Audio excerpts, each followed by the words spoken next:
ஸ்ரீவைகுண்டம் அங்க இருக்கிற மக்கள் உண்மையில என்ன நினைக்கிறாங்க, அவங்களோட தேவைகள் என்ன, வெறும் குறைகளை மட்டும் பேசாம ஒரு நல்லாட்சிக்கு வழிவகுக்கிறது எப்படி, இந்த விளக்கத்துல மக்களோட குரலையும் டேட்டா சொல்ற உண்மையையும் வச்சு ஒரு தெளிவான பாதையை நாம சேர்ந்து பார்க்க போறோம். வாங்க ஸ்ரீவைகுண்டத்தோட எதிர்காலத்தை பத்தி ஆழமா அலசலாம். நாம இப்ப பாக்குறது ஸ்ரீவைகுண்டம் தொகுதி. வளமான பூமி, உழைக்கிற மக்கள். ஆனா இந்த பெரிய வளங்களுக்கு நடுவுலையும் மக்கள் சில முக்கியமான சவால்களை சந்திச்சிட்டு இருக்காங்க. அவங்களோட கதை என்ன, அதை நாம முதல்ல ஆழமா புரிஞ்சுக்கணும். எந்த ஒரு பகுதியோட கதையும் ஆரம்பிக்கணும்னா அது தண்ணில இருந்து தான் ஆரம்பிக்கணும். ஸ்ரீவைகுண்டத்தை பொறுத்த வரைக்கும் இது வெறும் குடிதண்ணீர் இல்ல, இது விவசாயத்தோட உயிர்நாடி, ஆயிரக்கணக்கான குடும்பங்களோட வாழ்வாதாரம். இங்க அரசியலும் சரி, பொருளாதாரமும் சரி, இந்த தண்ணியை சுத்தி தான் நடக்குது. தண்ணிக்கு அடுத்து மக்களோட அடுத்த முக்கியமான தேவை ஒரு நல்ல வேலை. இது வெறும் சம்பளத்துக்காக மட்டும் இல்ல, தன்னோட குடும்பத்தை காப்பாத்துறோங்கிற பெருமை, தன்னோட திறமைக்கு கிடைக்கிற அங்கீகாரம், ஒரு நல்ல எதிர்காலங்கிற நம்பிக்கை, இதெல்லாம் தான். குறிப்பா இளைஞர்கள் இதை தான் எதிர்பார்க்கறாங்க. அப்போ மொத்தத்துல மக்கள் என்ன கேக்குறாங்க? மூணே விஷயம்தான்: நல்ல தண்ணி, ஒரு நிரந்தரமான வேலை, அப்புறம் ஒரு கௌரவமான வாழ்க்கை. இந்த மூணு தான் ஸ்ரீவைகுண்டம் மக்களோட மையமான கோரிக்கை. இத மனசுல வச்சுக்கிட்டு இப்போ கள நிலவரத்தா பார்க்கலாம். சரி, முதல் பகுதிக்குள்ள போலாம். ஸ்ரீவைகுண்டத்தோட நாடி துடிப்பு நாம புரிஞ்சுக்கணும்னா முதல்ல அங்க இருக்கிற மக்களை பத்தி தெரிஞ்சுக்கணும். அவங்க யாரு, எங்க வாழ்றாங்க, அவங்களோட சமூகம் எப்படிப்பட்டது, இத புரிஞ்சுக்கிறது தான் முதல் படி. இந்த நம்பரை பாருங்க. ஸ்ரீவைகுண்டத்துல 78% மக்கள் கிராமத்துல தான் வாழுறாங்க. அப்படின்னா என்ன அர்த்தம்? இங்க அரசியலை தீர்மானிக்கிறது விவசாயமும் பாசனமும் கிராமத்து பிரச்சனைகளும் தான், நகரத்து பிரச்சனைகள் இல்ல. இங்க சமூக அமைப்புன்னு பாத்தீங்கன்னா பலதரப்பட்ட மக்கள் இருக்காங்க. பட்டியலின மக்கள் சுமார் 23.2%. அப்புறம் இந்துக்கள், முஸ்லிம்கள், கிறிஸ்தவர்கள்னு எல்லா சமூக மக்களும் இங்க இருக்காங்க. ஒவ்வொரு சமூகத்தோட தேவையும் எதிர்பார்ப்பும் வேற வேற. இது உணராம உள்ளூர் அரசியலை முழுசா புரிஞ்சிக்க முடியாது. சரி, இப்போ நம்பர்ஸ் என்ன சொல்லுதுன்னு பார்க்கலாம். கடந்த தேர்தல்கள்ல மக்கள் தங்களோட வாக்குகள் மூலமா நமக்கு என்ன சொல்ல வராங்க, என்ன சிக்னல் கொடுக்கறாங்க, அத ஆழமா பாப்போம். 2021 தேர்தல், இங்கதான் ஒரு பெரிய மாற்றம் நடந்துச்சு. இந்திய தேசிய காங்கிரஸ் அதிமுக கிட்டந்து இந்த தொகுதியை கைப்பற்றியது.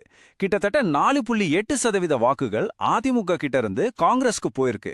இது வெறும் நம்பர் இல்ல, மக்களோட மனநிலையில ஒரு பெரிய மாற்றம் நடந்திருக்குன்றதுக்கான தெளிவான அடையாளம். ஏன் இந்த மாற்றம்? 73.26%. இது 2021 பதிவான வாக்குப்பதிவு. பாருங்க, இது ரொம்ப அதிகமான வாக்குப்பதிவு.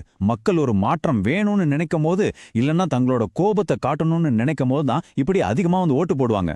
இந்த எண் மக்களோட ஈடுபாட்டையும் மாற்றத்துக்கான இயக்கத்தையும் காட்டுது. மக்களோட கோபத்துக்கு முக்கிய காரணம் என்ன தெரியுமா? 2023 வந்த வெள்ளம் தான். நிவாரணம் கிடைக்கும், எல்லாம் சரியாகும்னு கொடுத்த வாக்குறுதிகள் எதுவுமே இன்னும் முழுசா நடக்கல. பல குடும்பங்கள் இன்னைக்கும் தங்களை அரசாங்கம் கைவிட்டுடுச்சுன்னு தான் நினைக்கிறாங்க. இது ஒரு ஆறாத காயமா இருக்கு. என்ன நடந்துச்சுன்னு பார்த்தோம். இப்போ ஏன் நடந்துச்சுன்னு கொஞ்சம் ஆழமா பார்க்கலாம். 2021 தேர்தல் முடிவுக்கு பின்னாடி இருந்த உண்மையான காரணங்கள் என்ன? இங்கதான் ஒரு பெரிய கேப் இருக்கு. ஒரு பக்கம் மக்களோட எதிர்பார்ப்பு, இன்னொரு பக்கம் பதவியில் இருக்கிறவங்களோட செயல்பாடு. மக்கள் தங்களோட பிரச்சனைகளை தீர்க்கிற ஒரு தலைவரை களத்துல தங்களோட சேர்ந்து நிப்பாருன்னு எதிர்பார்க்கறாங்க. ஆனா தற்போதைய தலைவைக்கும் மக்களுக்கும் இடையில ஒரு பெரிய இடைவெளி இருக்கிறதா மக்கள் நினைக்கிறாங்க. இந்த எண்களை பாருங்க. நாம் தமிழர் கட்சிக்கு 7.7%, அமமுகவுக்கு 6.2%. இத நாம எதிர்ப்பு வாக்குகள்னு சொல்லலாம். கிட்டத்தட்ட 14% வாக்காளர்கள் திமுக, அதிமுக 2 கூட்டணிகளையுமே வேணாம்னு சொல்லி ஒரு புது மாற்றத்தை தேடுறாங்க. இது 2 பெரிய கட்சிகளுக்குமே ஒரு வார்னிங் பெல். சரி, இந்த அதிருப்திக்கு மேலோட்டமான காரணங்கள் மட்டும் இல்ல, ஆழமான பல வருஷமா தீர்க்கப்படாத பிரச்சனைகள் தான் உண்மையான காரணம். அது என்னன்னு ஆழமா பார்க்கலாம். இங்க 3 முக்கியமான நிர்வாக பிரச்சனைகள் இருக்கு. 1, வளர்ச்சி திட்டங்கள்ல தொய்வு. பாசன திட்டங்கள் பாதியில நிக்குது, ரோடு சரியில்லை. 2வது, வேலைவாய்ப்பின்மை, குறிப்பா இளைஞர்களோட கனவுகள் நிறைவேறல. 3வதா, மக்கள் இப்போ இலவசங்களை விட நிரந்தரமான வளர்ச்சி திட்டங்களை, அதாவது ரோடு, பாலம், பள்ளிக்கூட மாதிரியான விஷயங்களை கேட்க ஆரம்பிச்சிட்டாங்க. இந்த 3 தான் கோபத்தோட அடித்தளம். பாருங்க, இது வெறும் நிர்வாக கோளாறு மட்டுமல்ல. நம்ம அரசியலமைப்பு சட்டம் ஒவ்வொரு மனுஷனுக்கும் ஒரு கௌரவமான வாழ்க்கையை உறுதி செய்யுது. நல்ல ரோடு, போதுமான தண்ணி, ஒரு வேலை, இதெல்லாம் அந்த கௌரவத்தோட ஒரு பகுதி தான். அதனால தலைவர்கள் மக்கள் சொல்றதை கேட்கறது அவங்களோட கடமை, மக்கள் கேள்வி கேட்கறது அவங்களோட உரிமை. சரி, பிரச்சனைகளை பத்தி பேசிட்டோம். இப்போ தீர்வுக்கு வருவோம்.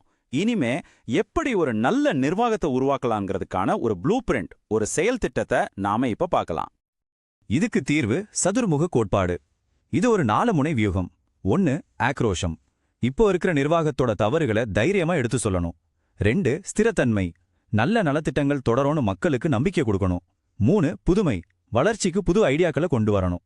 4 பாதுகாப்பு. விவசாயிகளையும் பெண்களையும் பாதுகாக்கிற திட்டங்களை முன்னிறுத்தணும். இந்த 4 சேரும்போதுதான் நம்பிக்கையை திரும்ப பெற முடியும். முதல் திட்டம் நேரடிய தண்ணி பிரச்சனைக்கு தீர்வு. ஸ்ரீவைகுண்டம் அணைக்கட்டு கால்வாயை மேம்படுத்துறது. செலவு சுமார் 50 கோடி. முடிக்க 12 மாசம் ஆகும். ஆனா இதோட பலன் கிட்டத்தட்ட 1500 ஏக்கர் நிலம் மறுபடியும் பாசன வசதி பெறும். இது விவசாயிகளுக்கு கிடைக்க போற ஒரு பெரிய வரம். அடுத்து 2 முக்கியமான திட்டங்கள். 1 இணைப்பு. 15 கோடியில எல்லா காலத்துக்கும் தாக்கு பிடிக்கிற மாதிரி ஒரு கிராமப்புறச் சாலை. இது விளைபொருட்களை சந்தைக்கு கொண்டு போக ரொம்ப உதவும். 2வது வாய்ப்பு. 10 கோடியில ஒரு தொழிற்பயிற்சி மையம். இது நேரடியா இளைஞர்களோட வேலைவாய்ப்பு பிரச்சனைக்கு ஒரு தீர்வா அமையும். இந்த மாதிரி திட்டங்களை செயல்படுத்தும் போது நாம டேட்டாவையும் டெக்னாலஜியும் சரியா பயன்படுத்தணும். ஆனா ரொம்ப முக்கியம், மக்களோட பிரைவசி. இந்திய சட்டப்படி ஒவ்வொருத்தரோட தனிப்பட்ட தகவலுக்கும் மதிப்பு கொடுக்கணும். பொறுப்பான அரசாங்கம்னா பொது நன்மைக்கு டேட்டாவை பயன்படுத்தணும். ஆனா அதே நேரத்துல மக்களோட உரிமைகளையும் பாதுகாக்கணும். இப்போ நாம முடிவுக்கு வரோம். இது வெறும் எலெக்ஷன்ல ஜெயிக்கிறத பத்தி இல்ல, மக்களோட நம்பிக்கையை திரும்ப சம்பாதிச்சு உண்மையான மாற்றத்தை எப்படி கொண்டு வர்றதுங்கிற பாதை இது. யோசிச்சு பாருங்க, நிலம் காஞ்சி கிடக்கு, இளைஞர்கள் வேலை இல்லாம இருக்காங்க. அப்போ மக்கள் போடுற ஓட்டு ஒரு கட்சிக்கானதா இல்ல தங்களோட வாழ்க்கைக்கான ஒரு நோக்கத்தை தேடுற குரலா? இந்த கேள்விக்கு செயலால் பதிலளிக்க விரும்பும் தலைவர்களுக்காகவும் தங்கள் தொகுதியில் உண்மையான மாற்றத்தை கொண்டு வர நினைப்பவர்களுக்காகவும் blueprintstrategies.ai இருக்கிறது. எங்களை mgr@blueprintstrategies.ai என்ற முகவரியிலோ அல்லது 08042041602 என்ற எண்ணிலோ தொடர்பு கொள்ளுங்கள். அரசியலுக்கு அப்பாற்பட்ட நோக்கம்.